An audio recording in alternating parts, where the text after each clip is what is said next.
Hello student, स्वागत है एक बार फिर से आपको आपके अपने YouTube channel unique maths study में। आज के इस वीडियो में हम प्रश्नावली 3.4 के बचे हुए प्रश्नों अर्थात प्रश्न संख्या 5 से लेके 9 तक के प्रश्नों को हल करेंगे। तो चलिए आज का वीडियो शुरू करते हैं।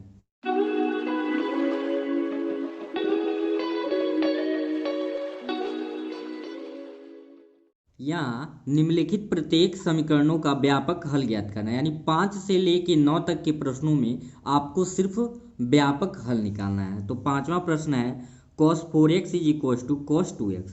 तो बहुत ही सिंपल ये क्वेश्चन है। आपको cos 4x प्लस है तो इसको यहाँ भेज देंगे cos 2x, और जब यहाँ पे आ जाएगा जीरो, यहाँ पे cos c and minus cos d का फार्मूला यूज कर देंगे।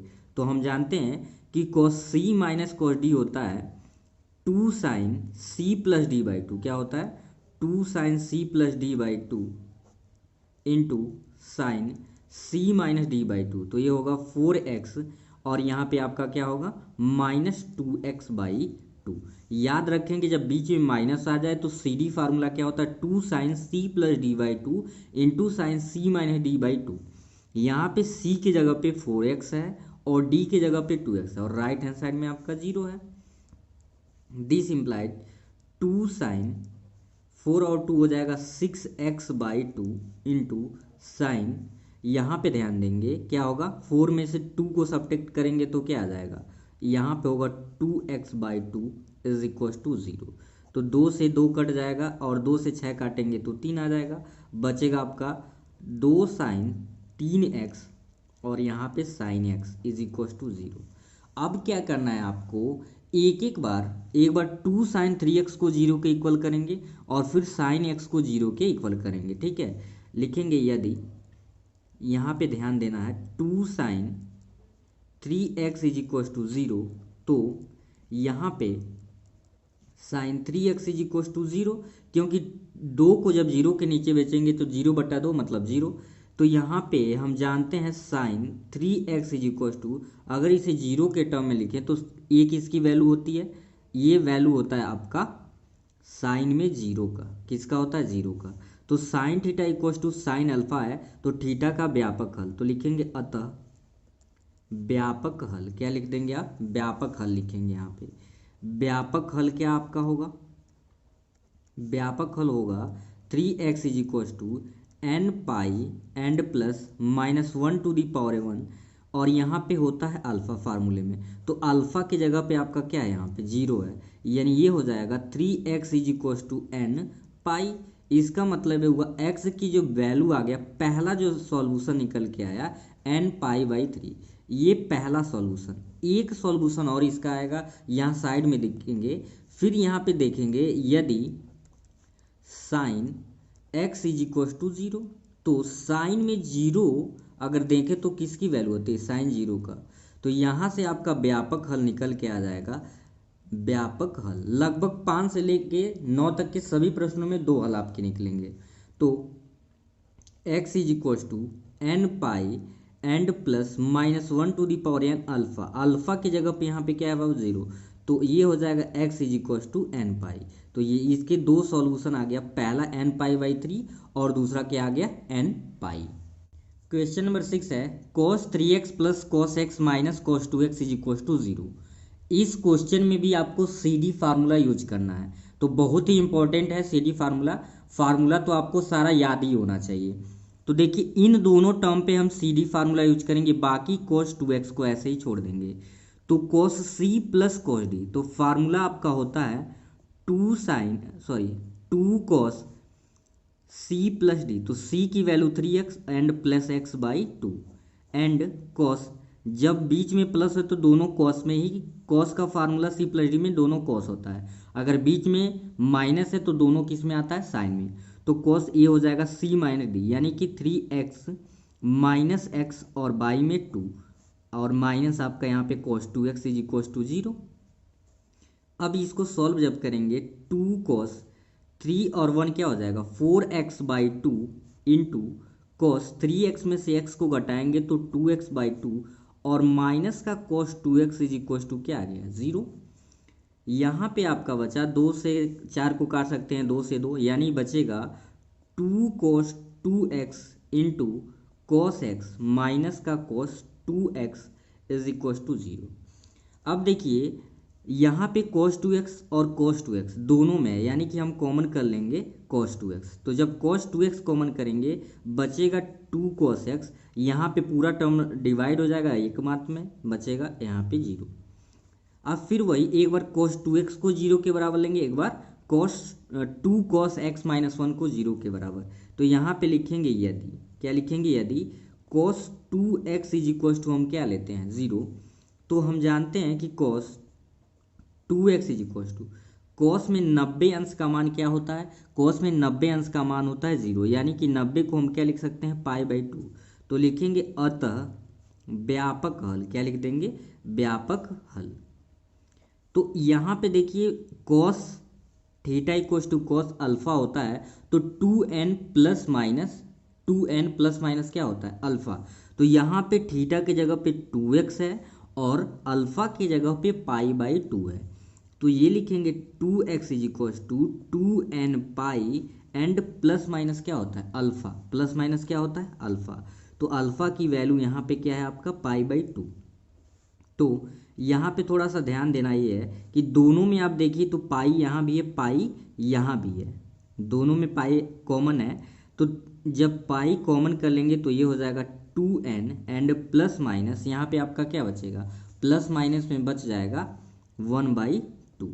ठीक है, तो यहाँ पे ध्यान देंगे 2 को नीचे भेज देंगे तो ये आ जाएगा π/2 और 2 का 2 में मल्टीप्लाई करेंगे तो 4n एंड प्लस माइनस आपका हो जाएगा 1/2। तो ये आपका पहला वैल्यू आ गया।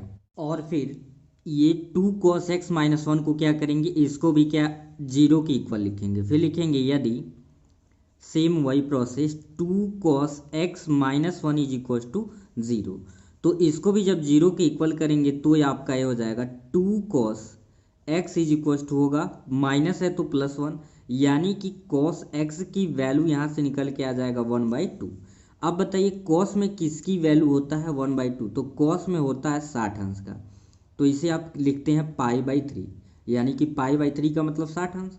तो यहाँ से आपका व्यापक हल आ जाएगा, व्यापक हल x is equal to 2n pi and plus minus alpha, alpha की वैल्यू क्या है π/3। तो ये आपका दूसरा सॉल्यूशन आ जाएगा। तो ये आपका आंसर हो गया। क्वेश्चन नंबर 7 दिया हुआ है sin 2x plus cos x is equal to 0। तो यहाँ पे हम एक फार्मूला यूज करेंगे। देखिए sin 2x का हम फार्मूला जानते हैं, यहाँ पे b को लिख देंगे sin 2x is equal to होता है 2 sin x एंड इंटू में cos x। देखिए क्वेश्चन देख के हमको ये आइडिया लगाना होता है कि क्या फार्मूला यूज करें, क्योंकि फार्मूलाएं तो बहुत सारे होते हैं। तो चूंकि ये cos आगे दिया इसलिए इसको साइन एंड cos के टर्म में कन्वर्ट कर दिए। और जब भी फार्मूला कोई क्वेश्चन में यूज होगा साइड में जरूर लिख लेते हैं कि बाद में चल के समझने में कोई प्रॉब्लम ना हो। तो इसके जगह पे हम लिख सकते हैं 2 sin x into cos x, और प्लस में आपका यहाँ पे ऑलरेडी है cos x is equal to 0। तो बाकी सभी क्वेश्चन की तरफ यहाँ भी देखिए एक कॉमन मिल गया, दोनों में क्या मिला cos x। तो दोनों में आपको कॉमन कर लेना है cos x। cos x common करेंगे तो यहाँ पे बचेगा 2 sin x और cos x निकल गया, बचेगा 1 इज इक्वल टू 0। फिर वही काम एक बार पहले टर्म को 0 के इक्वल करेंगे, यानी लिखेंगे cos x is equal to 0। तो आपको बताना है कि cos में किसकी वैल्यू 0 होती है। तो cos 90 अंश, और 90 अंश को हम क्या लिख सकते हैं π/2। तो लिखेंगे अतः व्यापक हल, क्या लिखेंगे, व्यापक हल। आप जानते हैं कि cos theta equal to cos alpha होता है, तो व्यापक हल क्या होता है, theta equal to 2n pi plus minus alpha. तो यहाँ पे x is equal to 2n pi and plus minus pi by क्या आ जाएगा 2। तो ये तो आपका पहला वैल्यू आ गया। फिर दूसरे टर्म को भी सेम ऐसे ही आपको सॉल्व करना है। क्या लिखेंगे, यदि लिखेंगे 2 sine x is equal to x plus 1 is equal to 0, तो 2 sine x is equal to plus है तो -1, यानी कि sine x is equal to आ जाएगा -1/2। अब बाकी सभी प्रश्नों के अनुसार आपको ये देखना है कि इसमें कौन सा वैल्यू हम यूज करें, क्या रखें कि -1/2 आ जाए। तो यहाँ पे sine x is equal to, ये साइन होता है 7 पाई बाई, किसका मान होता है 7 पाई/6 का मान होता है। कैसे होता है ये समझ लेते हैं।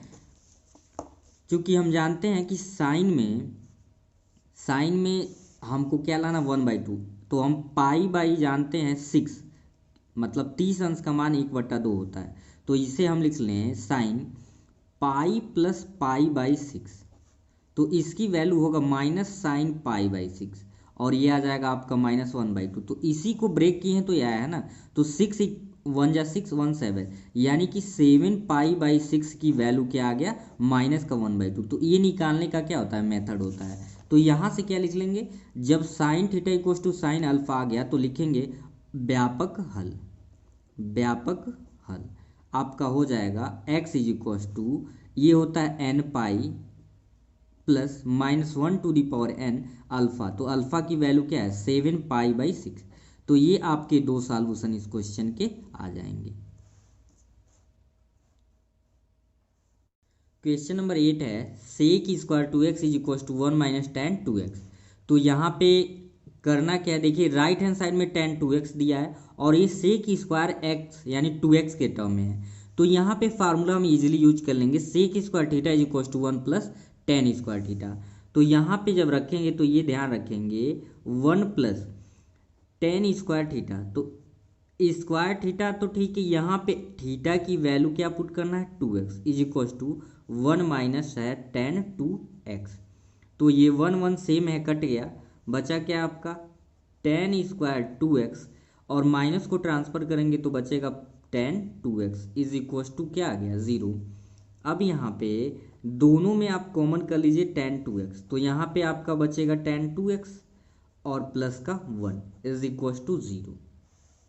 अब एज यूजुअल एक बार फर्स्ट टर्म को 0 की इक्वल, एक बार सेकेंड टर्म को लिखेंगे। यदि tan 2x क्या लिखेंगे tan 2x is equal to 0, तो tan 2x is equal to, आपको बताना है tan में 0 किसकी वैल्यू होती है, तो tan 0 की वैल्यू क्या होता है 0, तो यहाँ पे आ जाएगा 0।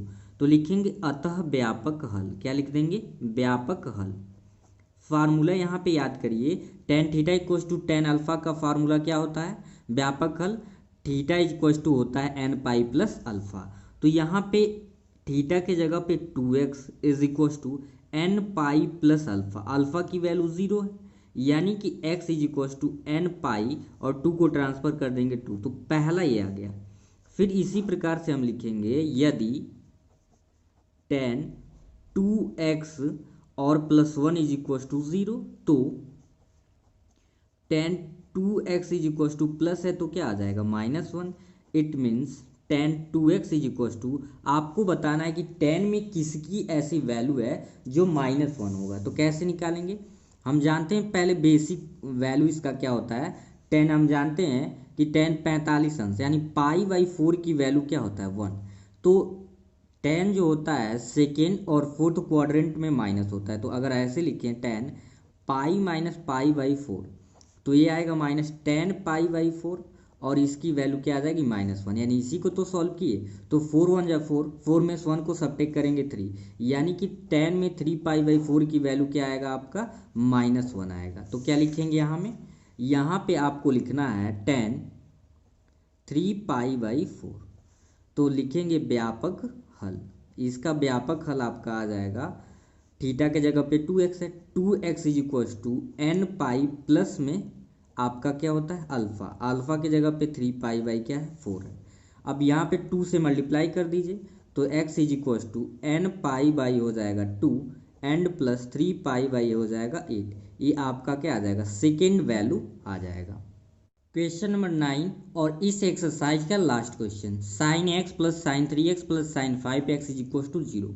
इस क्वेश्चन पे सीधी फार्मूला अप्लाई होगा, बस थोड़ा सा चेंजिंग क्या किया गया है कि साइन 5x को पहले लिख दिया गया और साइन x को बाद में, और प्लस साइन 3x, इन दोनों पे सीधी फार्मूला। तो हम जानते हैं साइन c प्लस डी क्या होता है 2 साइन c प्लस डी, यानी कि 5x plus x/2 into cos c minus D, यानी कि 5x माइनस x बाई क्या लगेगा 2 एंड प्लस यहाँ पे रख देंगे sign 3x is equal to 0।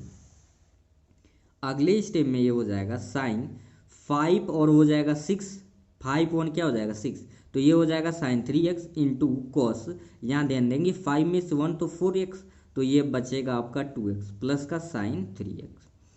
तो यहाँ भी आप देखिए साइन 3x यहाँ है और पहले टर्म में भी साइन 3x है, तो दोनों से हम कॉमन करेंगे साइन 3x, तो बचेगा यहाँ पे 2 cos 2x और प्लस का क्या बचेगा, प्लस का आपका बचेगा 1 इज इक्व टू 0। फिर क्या करेंगे सेम, अब पहले टर्म को लिखेंगे sign 3x is equal to 0। तो आपको बताना है कि साइन 3x है यहाँ पे, तो राइट हैंड साइड को भी साइन में बदलना पड़ेगा। साइन में किसकी वैल्यू, साइन में 0 की वैल्यू 0 होती है, तो लिखेंगे अतः व्यापक हल, व्यापक हल। आप जानते हैं कि sine theta equal to sine alpha होता है, तो n pi minus 1 to the power n into alpha होता है। थीटा की वैल्यू यहाँ पे क्या है 3x is equal to n pi और plus minus minus 1 to the power n alpha, alpha की वैल्यू यहाँ पे 0 है, यानी कि ये आ जाएगा 3x is equal to n pi, यानी कि x इज इक्वल टू हो जाएगा n पाई बाई 3। तो ये आपका पहला वैल्यू निकल के आ गया n पाई बाई 3। और फिर यहाँ पे आपको दूसरा वैल्यू भी तो फाइंड करना है, लिखेंगे यदि 2 cos 2x plus 1 is equal to 0, this imply that 2 cos 2x plus से ट्रांसफर करेंगे -1, यानी कि cos x 2x is equal to लिखना पड़ेगा -1/2। तो ये ध्यान देना है कि cos में किसकी वैल्यू -1/2 होती है। तो सबसे पहले इसको निकाल के देख लेते हैं। यहाँ पे हम जानते हैं कि cos क्या किसकी बात हो रही है -1/2, तो cos होता है पाई/3 की वैल्यू, मतलब कि cos में 60 का मान होता है 1/2, तो cos सेकेंड में माइनस होता है, तो इसे हम लिख सकते हैं cos पाई माइनस पाई/3। ये आपका आएगा cos माइनस का cos पाई/3 और ये आ जाएगा आपका माइनस का 1/2, यानी कि 3 1 जा 3, 3 में से पाई को सब्ट्रैक्ट करेंगे 2 पाई/3, यानी कि 2 पाई/3 की वैल्यू जो आपकी निकल के आ रही है यहाँ पे क्या आ रहा है माइनस का 1/2, माइनस का 1/2। या तो यहाँ पे यूं ही समझ लीजिए कि हम लिख दें अगर cos -1/2 तो cos माइनस थीटा पॉजिटिव होता है, तो ये हो जाएगा cos का पाई/3। तो ऐसे भी लिख सकते हैं cos 2x is equal to cos पाई/3, यानी यहाँ से व्यापक हल लिख सकते हैं, वो भी वैल्यू लिख सकते हैं, लेकिन cos में जानते हैं माइनस थीटा आपका cos थीटा ही होता है, तो ऐसे लिखेंगे। व्यापक हल आपका निकल के यहाँ से आ जाएगा, जानते हैं cos theta equal to cos alpha होता है, तो theta equal to 2n pi plus minus alpha, तो थीटा के जगह पे 2x है, 2x is equal to 2n pi and plus minus पाई/3, तो 2 का मल्टीप्लाई दोनों टर्म में कर दीजिए, x इज इक्वल टू हो जाएगा 2 से जब मल्टीप्लाई करेंगे तो ऐसे समझिए नीचे जाएगा, 2 से 2 कैंसिल हो जाएगा, n पाई बचेगा और प्लस माइनस पाई/, यहाँ पे क्या आ जाएगा 6 आ जाएगा। ठीक है, ये आपका सेकेंड पार्ट का आंसर हो जाएगा। तो आज की वीडियो में सिर्फ इतना ही। आज का ये वीडियो आपको कैसा लगा कमेंट सेक्शन में ज़रूर बताएं। फिर मिलते हैं नेक्स्ट वीडियो में, तब तक के लिए थैंक यू।